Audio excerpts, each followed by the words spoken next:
Hi നമസ്കാരം. Daily വിഷ്വൽസിൻ്റെ പുതിയൊരു വീഡിയോയിലേക്ക് എല്ലാവർക്കും സ്വാഗതം. 4 മണി ചായക്ക് കടി എന്താ ഉണ്ടാക്കാമെന്ന് ഓർത്തപ്പോഴാണ് ഈ 4 മുട്ട കണ്ടപ്പെട്ടത് കേട്ടോ. അപ്പോൾ അതും കൊണ്ട് ഉണ്ടാക്കാൻ പറ്റിയൊരു സാധനം എന്നൊക്കെ പറഞ്ഞപ്പോൾ പെട്ടെന്ന് എൻ്റെ ഓർമ്മയിൽ ഓടി വന്നത് ഞാനൊരു വീഡിയോയിൽ കണ്ടിട്ടുണ്ടായിരുന്നൊരു സാധനമാണ് കേട്ടോ. അപ്പോൾ വെറുതെ ഒന്ന് ഉണ്ടാക്കി നോക്കാമെന്ന് വിചാരിച്ചു. നല്ല കുക്കറിലൊക്കെ ഇട്ടിട്ട് ഇത്തിരി കല്ലുപ്പും വെള്ളമൊക്കെ ചേർത്ത് പെട്ടെന്നൊന്ന് പുഴുങ്ങിയെടുത്തു.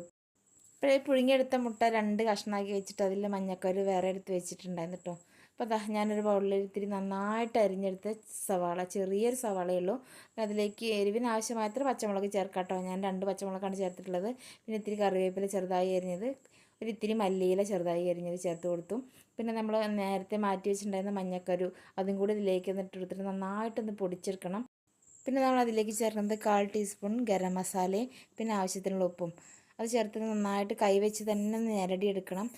നമ്മളിങ്ങനെ ഉരുട്ടിയെടുത്ത് കഴിഞ്ഞാൽ ഉരുളയാവണ പാകത്തിലായി കിട്ടണം കേട്ടോ. അപ്പോൾ ഈ മഞ്ഞക്കറി ഉണ്ടായതിനെ കൊണ്ട് കൈ കൊണ്ട് നല്ലോണം ഉടച്ച് കൊടുക്കണം. അപ്പോൾ അതാ അങ്ങനെ ഉരുട്ടിയെടുത്ത സാധനം അതാ നമ്മൾ മഞ്ഞക്കറി മാറ്റിയിട്ടുള്ള വെള്ളക്കറിയിലേക്ക് മെല്ലെ അമർത്തി കൊടുത്ത് ഏകദേശം ഒരു മുട്ടയുടെ ഷേപ്പാക്കി ഞാൻ വെച്ചിട്ടുണ്ട് കേട്ടോ. അപ്പോൾ അതങ്ങനെ അങ്ങോട്ട് മാറ്റി വെച്ചിട്ടുണ്ട് കേട്ടോ. അവിടെ ഇത്തിരി നേരം ഇരിക്കട്ടെ. അപ്പോൾ ഇനി നമുക്ക് ഇതിനായിട്ട് ഒരു ബൗളിലേക്ക് ലേശം കടലമാവ് ചേർത്ത് കൊടുത്തു. പിന്നെ ഒരു ടേബിൾ സ്പൂൺ അരിപ്പൊടിയാണ് ചേർത്ത് കൊടുത്തിട്ടുള്ളത്. പിന്നെ അതേപോലെ തന്നെ ഒരു ടേബിൾ സ്പൂൺ കോൺഫ്ലവറും കൂടി ഞാൻ ചേർത്ത് കൊടുത്തിട്ടുണ്ട് കേട്ടോ.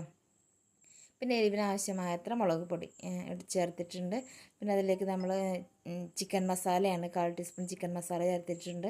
പിന്നെ പാകത്തിനുള്ള ഉപ്പും കൂടി ചേർത്ത് കൊടുത്തിട്ടോ. അപ്പോൾ ഇതിൽ കുറേശ്ശെ വെള്ളം ഒഴിച്ചിട്ട് നന്നായിട്ടൊന്ന് ഇളക്കിയെടുക്കണം. അപ്പോൾ വെള്ളം കൂടി പോകരുത്. ഇപ്പോൾ കുറേശ്ശെ വെള്ളം ചേർത്തിട്ട് നമുക്കൊന്ന് ഇളക്കി പാകമാക്കി എടുക്കണം. വെള്ളം കൂടിപ്പോയി കഴിഞ്ഞാൽ നമ്മുടെ മുട്ടയിൽ ഇതിങ്ങനെ പൊതിഞ്ഞിരിക്കില്ല. നമ്മൾ നേരത്തെ റെഡിയാക്കി വെച്ചിട്ടുണ്ടായിരുന്ന പച്ചക്കറിയും പകുതി മുട്ടയാക്കി വെച്ചിട്ടില്ലേ, അത് ഇതിൽ നന്നായിട്ടൊന്ന് മുക്കിയെടുക്കാനാണ്. അപ്പോൾ അത് മുട്ടയിൽ പൊതിഞ്ഞിരിക്കണമെങ്കിൽ വെള്ളം കൂടിപ്പോയാൽ നടക്കില്ല.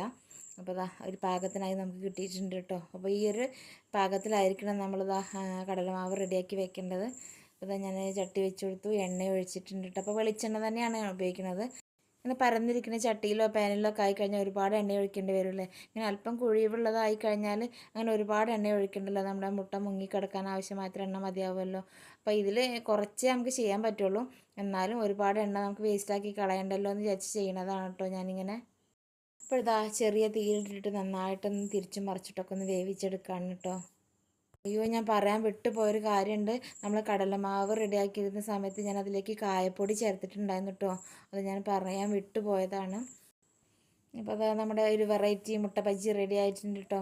അപ്പോൾ അത് കഴിക്കാൻ നല്ല ടേസ്റ്റാണ്. ഞാനിതിങ്ങനെ കാണാതെ ആദ്യമായിട്ടാണ്. മുട്ട ബജ്ജി ഞാൻ കണ്ടു, മുട്ട മുഴുവനായിട്ടല്ലെങ്കിൽ പകുതിയായിട്ടൊക്കെ ഇട്ടിട്ട് ഇങ്ങനെ ബജ്ജി ഉണ്ടാക്കുന്നത് ഞാൻ കണ്ടിട്ടുണ്ട്. പക്ഷെ അതിൻ്റെ ഉള്ളിൽ ഇങ്ങനെ സവാളയൊക്കെ നിറച്ചിട്ടുള്ളൊരു ബജ്ജി ഞാൻ കഴിച്ചിട്ടുണ്ടായിരുന്നില്ല. അപ്പോൾ സൂപ്പർ ടേസ്റ്റാണ് കേട്ടോ. അപ്പോൾ വീഡിയോ കണ്ട് ഇഷ്ടപ്പെട്ട എല്ലാവരും ലൈക്ക് ചെയ്യുക, കമൻറ്റ് ചെയ്യുക. സബ്സ്ക്രൈബ് ചെയ്യാത്ത കൂട്ടുകാർ ആരെങ്കിലും ഉണ്ടെങ്കിൽ ഒന്ന് സബ്സ്ക്രൈബ് ചെയ്ത് സപ്പോർട്ട് ചെയ്യാം കേട്ടോ.